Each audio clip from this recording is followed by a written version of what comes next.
Okay, let's talk about darts. So I think this advice applies to any dart, definitely any bus dart. Anyway, so here's what I've done. Here's my dart. There's a notch at each of the legs, and there's I've done a drill hole at the apex, actually about just a little bit before the apex. This is the right side of the fabric. So you're going to fold the fabric right sides together along this dart leg like this. Okay, it should fold pretty much in half, and then the other end here is going to be where that drill hole is.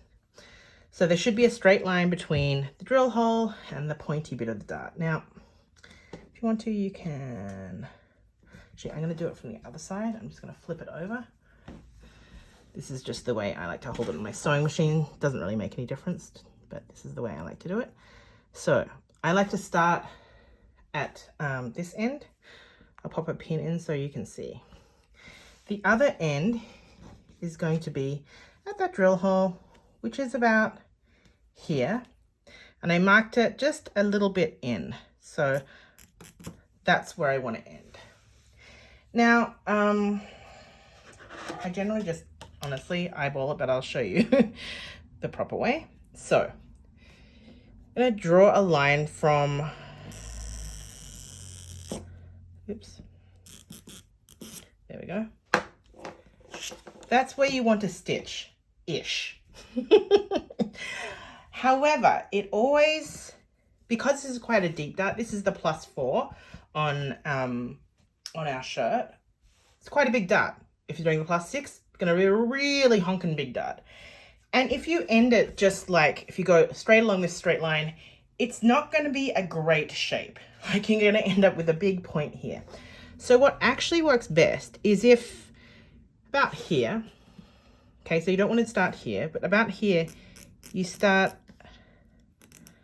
coming in, scooping it out a little bit, like that. Can you see that? So I'm actually going to sew along this line, and about my last quarter of an inch or so, I'm going to be sewing straight along that fold line, really along the fold line. And then I'm not going to back tack at the end. I'm going to leave my tails long and pull them out and then hand knot them. Okay, so that's how you sew a dart. And then I'll just show you how you can press it yourself. Okay, so here is the dart that I've sewn and long tails, and I tied them, just hand tied them in a knot. The way the dart is trued will tell you which way to press it, which way the pattern designer has intended you to press it. So if I tried to press it up, you'd see it have this great big thing hanging off. But when I press it down, it should true nicely to that side seam.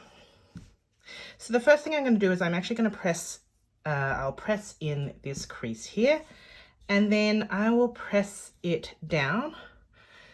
I usually try not to get too much of this folded edge pressed in, because like once that's flipped down, because it does kind of create a mark. Then what I do is I go from the other side and I use a tailor's ham. This is a homemade one. This is not a professional one. It's just, if you just imagine, it's like slightly boob shaped.